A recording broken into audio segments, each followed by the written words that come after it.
Vanuatu melebina pare-pare. 5, 4, 3, 2, 1, close the window. Assalamualaikum warahmatullahi wabarakatuh. Kembali dari saya Guntur Official di tempat saya di Kota Parepare, dan saya mencoba akan menjawab semua pertanyaan-pertanyaan netizen terkait TikTok saya yang tempo hari yang mengatakan bahwa Nisa Sabian itu saya anggap secara etika dia tidak bersalah, karena alasan saya bahwa Nisa Sabian itu masih lajang. Terus saya beralih ke pasangannya. Saya katakan bahwa kalau pasangan Nisa Sabian dianggap oleh kalian selingkuh, maka penyematan selingkuh tidak cocok untuk Nisa sebab dia masih tahap seleksi. Tapi kalau dikatakan bagaimana dengan pasangannya, ya itu bisa sah-sah saja dikatakan bahwa dia berselingkuh karena pasangannya itu Ayus kalau tidak salah itu telah memiliki seorang istri, berarti artinya masih berstatus. Nah gitu dong. Jadi teman-teman, walaupun secara online, jadi kita santai aja mau menanggapinya. Saya tidak menyalahkan emak-emak jadi saya lihat dari ratusan komentar itu beberapa diantaranya pria, tapi itu sangat sedikit sekali. Pokoknya saya tidak mau tahu Nisa itu bersalah. Nah, begini di sini akan saya kupas tuntas yang mana bersalah, yang mana tidak.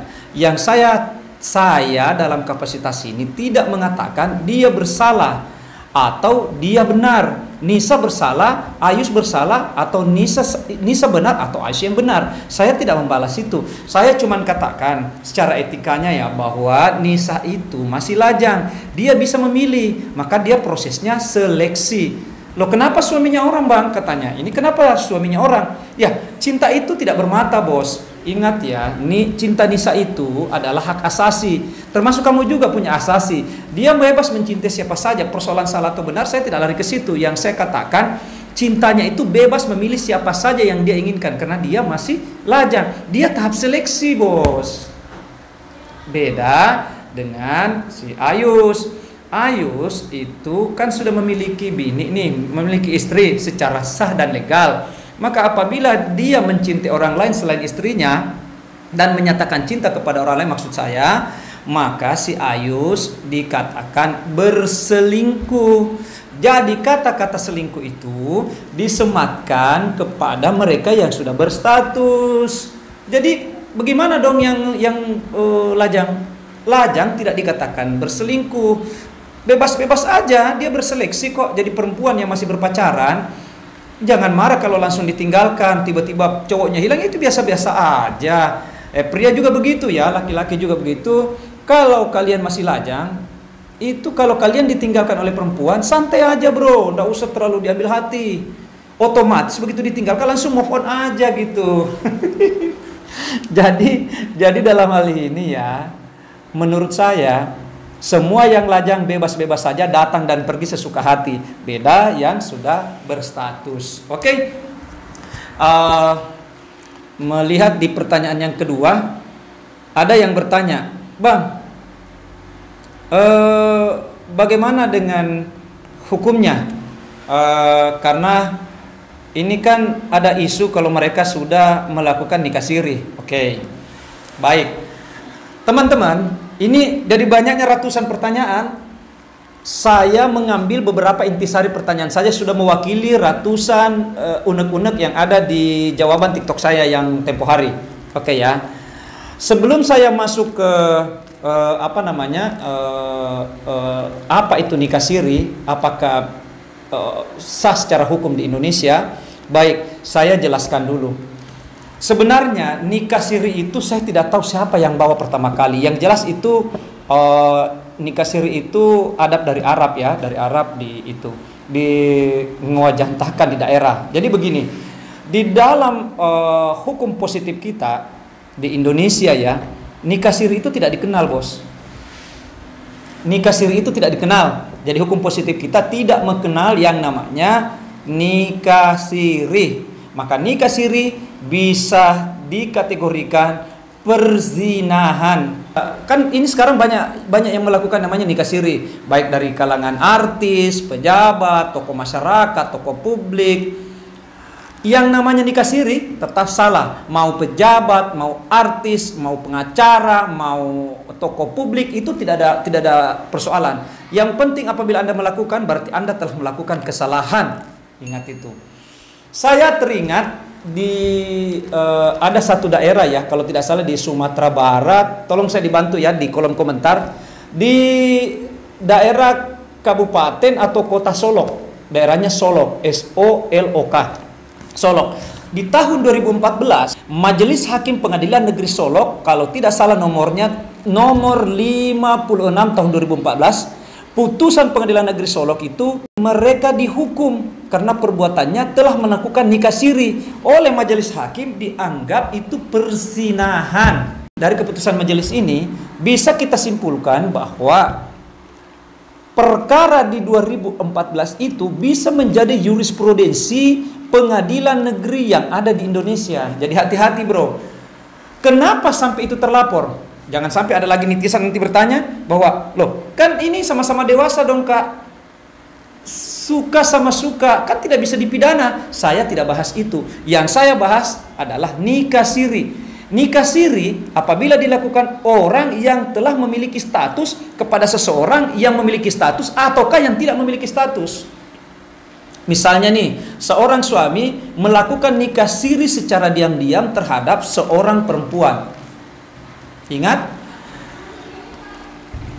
kalau Anda lakukan itu sesuai dengan putusan Pengadilan Negeri Solok, maka Anda dianggap berzina. Karena ingat bos, di Undang-Undang Perkawinan nomor 1 tahun 74 di pasal 2 mengatakan perkawinan itu dianggap sah apabila dilakukan menurut hukum masing-masing agamanya. Tapi ingat, di pasal 2 lagi ayat 2-nya mengatakan tiap-tiap perkawinan yang dicatat menurut perundang-undangan yang berlaku.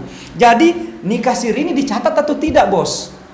Kalau tidak dicatat berarti melanggar undang-undang. Siapapun dari kalian, seorang suami yang telah berstatus menikah siri dengan seorang perempuan, baik itu gadis maupun janda, apabila dalam perkawinannya ada yang keberatan, misalnya si istri keberatan karena suaminya melakukan pernikahan siri dengan seseorang, maka ini berbahaya bos. Anda bisa kena delik di pasal 284, pasal perzinahan, sama yang Pengadilan Negeri Solok memutus perkara di tahun 2014. Nah, kenapa? Karena tidak ada izin dari istri sahmu, istri pertamamu melakukan pernikahan kawinan siri. Itulah makanya penyidik akan memproses bos kalau ada yang keberatan. Loh kak, artis-artis sekarang kan sampai sekarang belum ada yang ditahan tuh. Misalnya kalau ada berita-berita di TV nasional ya, bahwa telah terjadi pernikahan siri dan sebagainya, iya, mereka tidak terlibat hukum dikarenakan tidak ada yang keberatan bro. Ini ada yang bertanya, bagaimana dengan poligami? Apa perbedaan dengan nikah siri? Oh beda. Kalau seorang laki-laki yang telah beristri mau berpoligami, menambah istri lagi, menurut hukum negara, karena di Undang-Undang Perkawinan, kita singkat saja UUP, itu juga memuat pasal bos.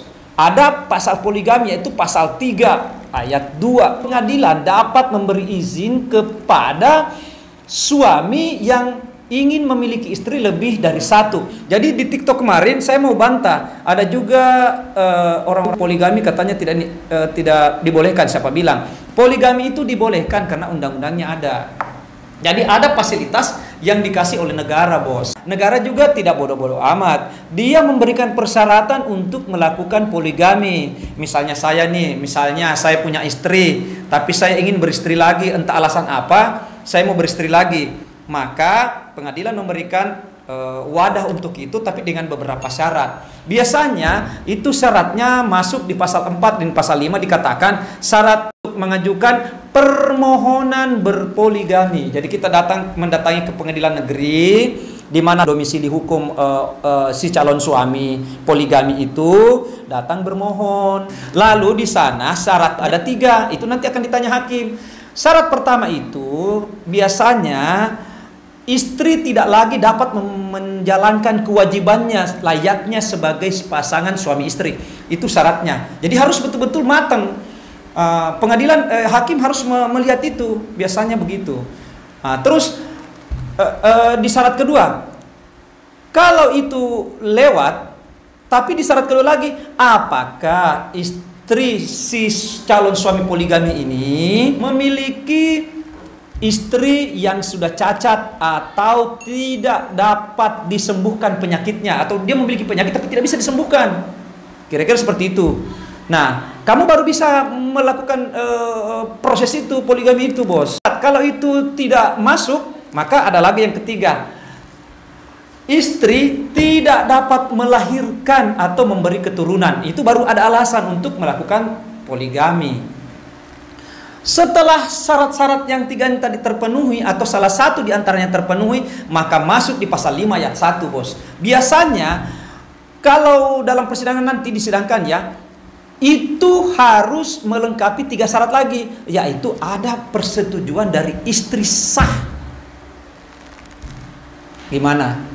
Kira-kira dari teman-teman yang mau menikah melalui poligami yang sah ya, poligami, mau berpoligami, kira-kira berani nggak minta izin sama istri pertama? Tadi kan ada 3 syaratnya, itu tidak memerlukan tanda tangan istri pertama kalau memang itu sudah begitu modelnya. Tapi kalau itu tidak ada di syarat ketiga yang saya katakan tadi, maka ini syarat yang paling mudah. Meminta izin atau tanda tangan persetujuan dari istri sah bahwa saya mau berpoligami. Mams sayang, apa nih bang? Saya mau beristri lagi. Kira-kira mam setuju? Oh setuju. Kalau begitu tanda tangan dong. Datang ke pengadilan, katakan saya setuju. Itu dikabulkan poligaminya oleh pengadilan.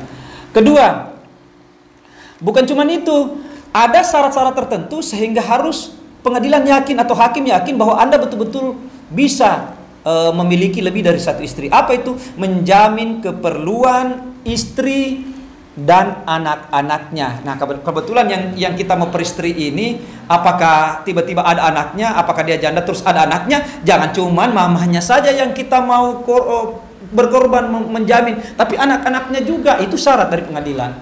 Dan yang ketiga, harus bersikap adil antara istri-istrimu. Istri pertama, istri kedua, istri ketiga, harus adil, bos. Kalau istri yang kita mau poligami itu kebetulan ada anaknya, harus bersikap adil terhadap anak-anaknya, terhadap anak kandung kita dan anak kandung di istri kita gitu.